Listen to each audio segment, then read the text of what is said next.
আসসালামু আলাইকুম। সবাই কেমন আছেন? আশা করি ভালো আছেন। আমি আল্লাহর রহমতে ভালো আছি। তা আমার একজনে বলছেন, ভাই অটো গাড়ি কোনটা কত নম্বর গিয়ার? তো অনেকে জানেন না, এই কারণে ভিডিওটা বানাইছি, সবাই দেখেন। এখানে লেখা আছে পি দিয়া পার্কিং, আর দিয়া ব্যাক গিয়ার, এন দিয়া নিউট্রাল, ডি দিয়া সামনের দিকে যাবে।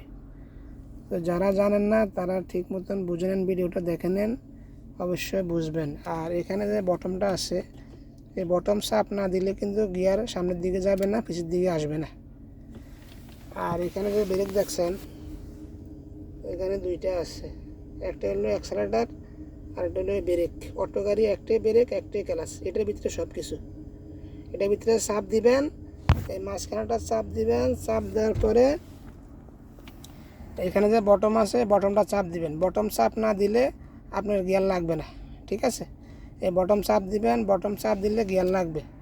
তো আশা করি সবাই বুঝছেন। ভিডিওটা ভালো লাগলে লাইক দিবেন, শেয়ার করবেন, আরেকজনকে দেখার সুযোগ করে দিবেন। ধন্যবাদ, ভালো থাকবেন।